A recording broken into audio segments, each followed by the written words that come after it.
Alo, Trà Vinh xin chào các bạn. Nhắc đến bánh ướt á, thì mình nghĩ ngay đến cái cách làm với chảo, vừa tiện lợi vừa nhanh nữa nè. Nhưng mà công thức làm sao để cho cái vỏ bột nó mềm mà nó có độ dai, khi để nguội nó không có bị khô, ngon giống như là mình làm bằng cái nồi hơi vậy đó. Thì bây giờ mời các bạn mình cùng xem video nha. Mình chuẩn bị bột, mình dùng ở đây là 100g bột gạo. Thì các bạn dùng cái loại mịn hoặc là cái loại bột gạo lọc dạng hạt cũng được.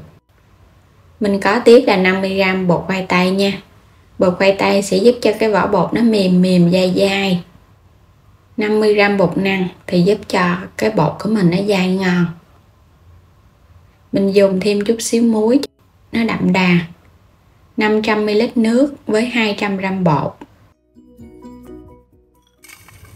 Thì bây giờ sẽ pha bột nha.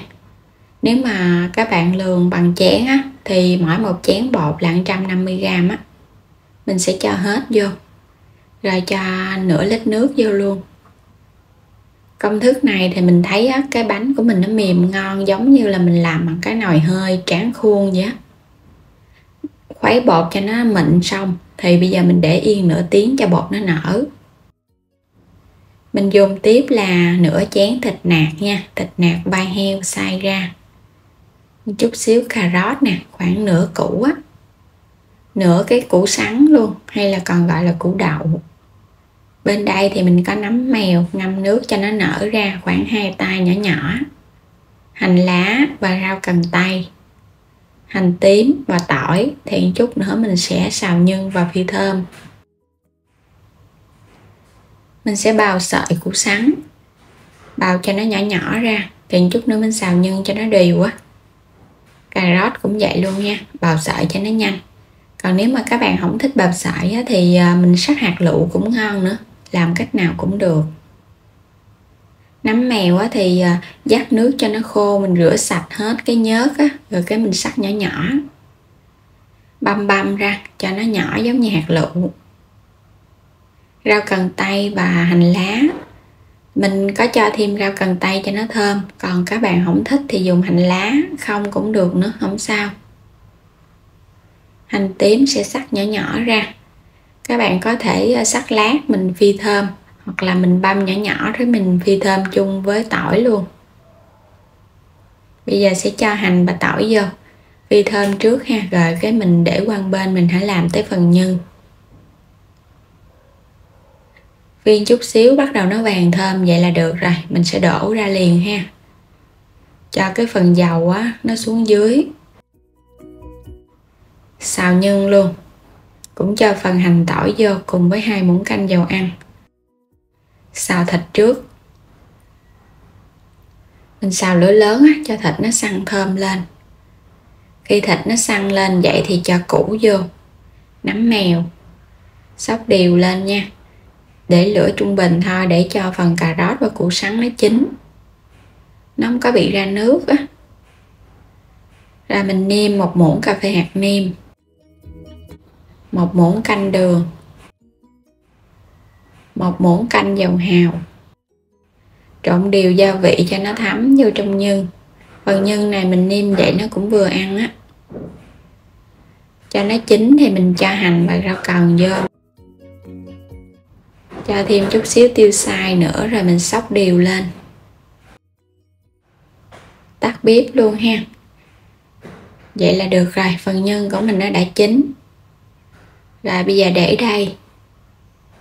Quay trở lại thao bột, mình để nửa tiếng. Bây giờ các bạn chắc hết cái nước trong này bỏ đi.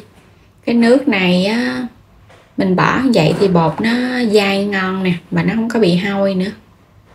Mình sẽ bù lại nước mới nha, chắc bao nhiêu thì bù lại bao nhiêu. Rồi sẽ múc 1 muỗng canh dầu hành phi hồi nãy nè, cho vô trong bột luôn. Mình trộn đều lên. Vậy là mình có thể đi tráng bánh được rồi. Còn nếu mà các bạn có thời gian nhiều thì mình tẻ bột 2 lần thì bánh nó ngon. Quét sơ dầu ăn lên chảo, để ở mức lửa thấp nha, rồi cái mình múc bột vô.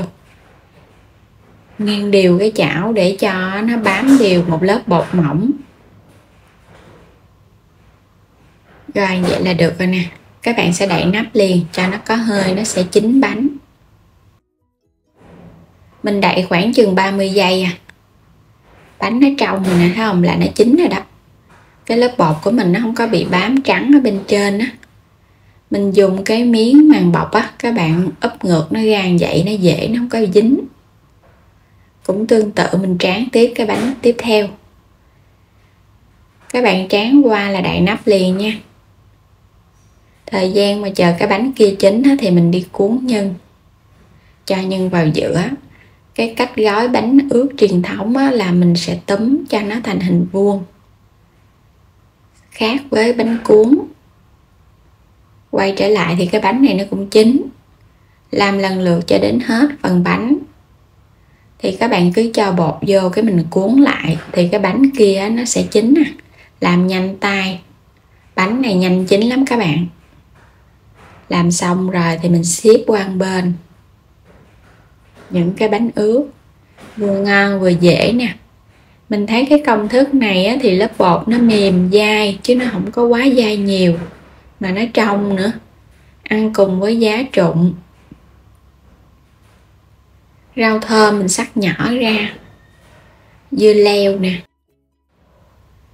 Nem chua hoặc là chả lụa. Vậy là xong rồi. Vừa đơn giản ha. Mình làm chút xíu là có ăn rồi. Làm bằng chảo mà nó cũng ngon, giống như là mình làm khuôn tráng bằng cái nồi hơi nước vậy đó. Thêm nem chua lên. Ăn cùng nước mắm. Thì mình có nhiều cái công thức làm nước mắm lắm. Tỷ lệ thì làm đơn giản là 1 nước mắm, 1 đường, 3 nước sôi, thêm chanh, tỏi, ớt nữa là được rồi. Công thức này thì mình thấy làm ăn liền rồi nó ngon. Còn nếu mà làm để lâu thì các bạn phải nấu lên. Nếu mà thích tham khảo thêm thì mình để đường link ở phần mô tả. Bánh dai dai mềm mềm nè, lớp bột thì trong. Và mình pha thêm cái bột khoai tây á, mình thấy cái bánh đó các bạn để nguội, nó không có bị khô mà nó vẫn mềm ngon. Ăn nó lạ hơn. Còn nếu mà không tìm được bột khoai tây thì các bạn thay bằng bột bắp nha. Thì mình thấy bột bắp vô cái bánh nó cũng ngon á. Nó không có bị quá ẩm ướt mà nó dai, có độ trong nữa. Ngon nè. Giống như là mình làm bằng gạo xay luôn á. Nhìn rất là hấp dẫn. Thì mình thấy công thức này á, mình làm ngon. Mình đã làm nhiều công thức lắm rồi. Pha thêm bột khoai tây vô thì thấy nó ngon. Cái bánh nó mềm, giống như là cái kiểu truyền thống vậy đó.